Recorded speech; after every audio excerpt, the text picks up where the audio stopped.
La educación enseña a ver el mundo y a manejarle, solo que el mundo no se ve, sino que se plasma. La educación viene a reducirse a un adiestrar en la consecución de las siguientes tres síntesis. La triple síntesis de la fantasía. Primera, psicosomática. Segundo, lógico-afectiva. Y tercera, libido-ideatoria. Y según estas tres síntesis, así será el mundo y el estar en el mundo de cada sujeto. Y así serán sus patologías, su madurez y su mundo afectivo y sexual.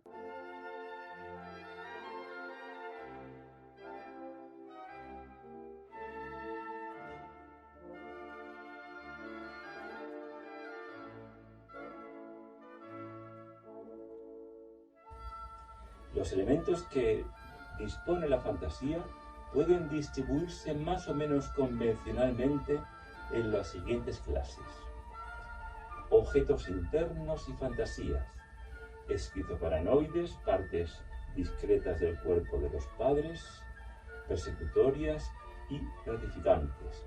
Segundo, fantasmas infantiles fijativos. Tercero, arquetipos colectivos y condensaciones de carácter luminoso y unidades de significación lingüística. 4. Huellas traumáticas y fijaciones. Y por último, concreciones eróticas del deseo. La apreciación y contemplación de las realidades, pues éstas no puede decirse que realmente estén presentes a los sentidos solo por lo que en cada instante muestran de sí.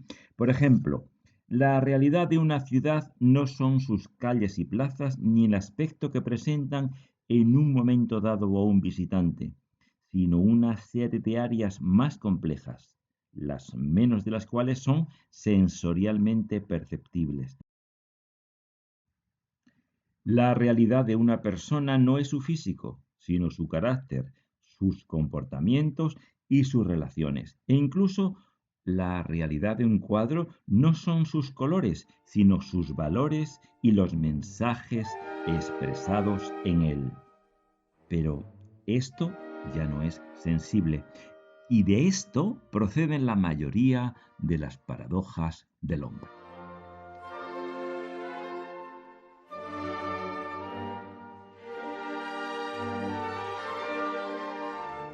Por eso, la realidad del mundo de cada sujeto se halla inexplicablemente fundida en su biografía y en su personalidad concreta, hecha al hilo de sus fantasías infantiles.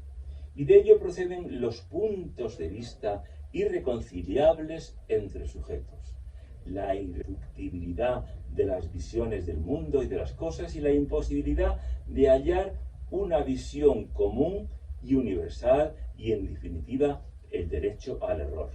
Pues ni se sabe del todo cuál es el error, ni puede imponerse a nadie una verdad cuya aceptación no ha sido biográficamente preparada.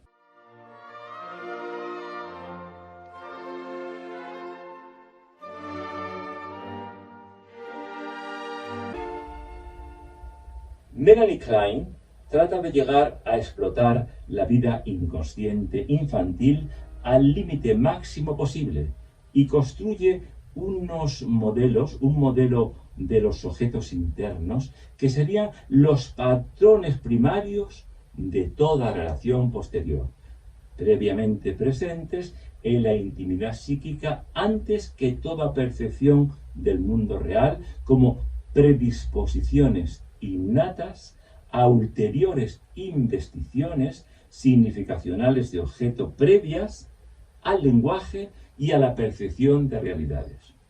Y todavía no se ha adquirido el lenguaje con su poder de socialización, de comunicación y de inculturación, y estos pre-semantemas naturales, cuasi innatos, funcionan en el vacío de toda percepción consciente. Podría decirse que la dinámica investigativa de afectividad, de significado y de valor de los objetos propia del psiquismo humano aparece desde el nacimiento en forma de estos objetos internos objetos prefigurados a priori que ocuparían el vacío del lenguaje y de percepción y constituyen la primera cadena sémica con que se nace.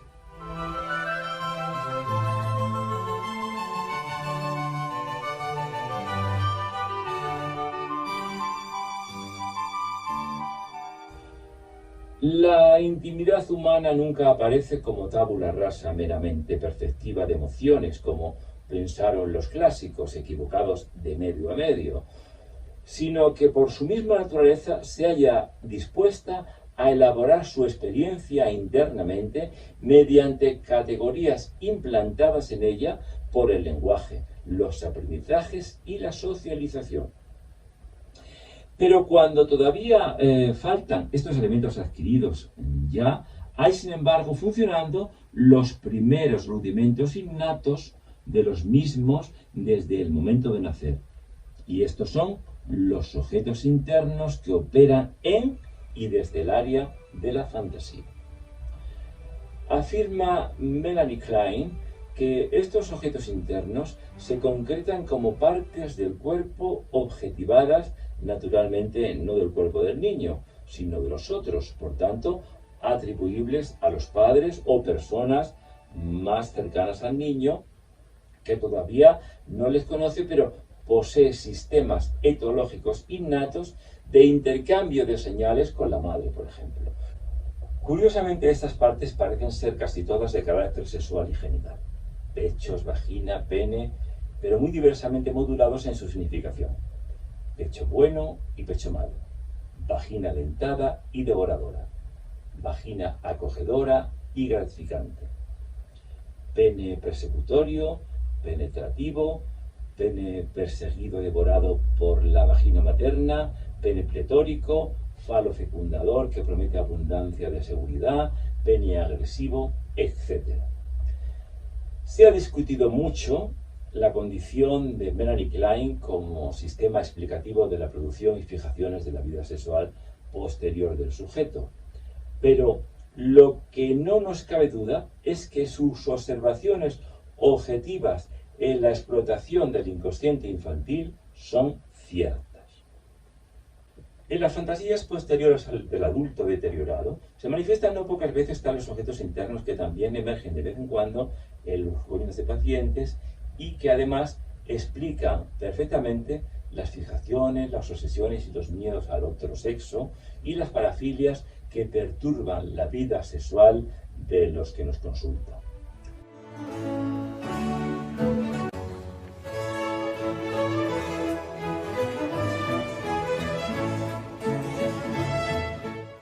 Como en el planeta Tierra en sus orígenes estuvo algún tiempo cubierto de gases y cargas eléctricas que nunca permitían que el cielo estuviera visible desde la superficie de la Tierra, pues en esta atmósfera densa y electrizada estaban teniendo lugar reacciones químicas que acabaron dando origen a la vida orgánica.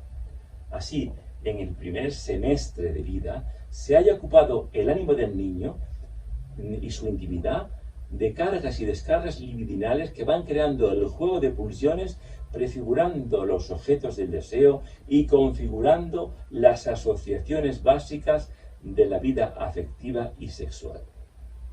Hay un mínimo de comunicación con el exterior al acabar el cuarto mes de vida. El niño sigue con la vista a la madre y llora cuando ésta sale de su espacio vital. Con anterioridad al cuarto mes, protesta inmediatamente si la madre le suelta de los brazos, pero se calma si otra persona le acoge. La comunicación en los 4 primeros meses de vida es más fenestésica que intencional. Aunque el niño materialmente ve lo que verdaderamente le impresiona y le calma, el miedo es el contacto con el que reconoce a la madre o extraña a otras personas.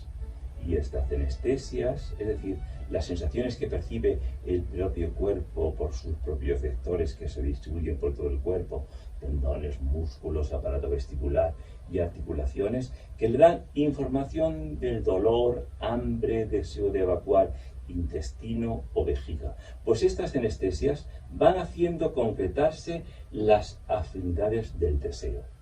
casi exclusivamente la comunicación con la madre pasado el cuarto mes, el niño protesta también cuando la madre se lo pasa a otra persona de la familia, hermanos, tíos o incluso el padre, que llega a ser verdadera identificación a la que, como un segundo cordón umbilical, une la masa libidinal que en esos momentos es el psiquismo del niño con el mundo.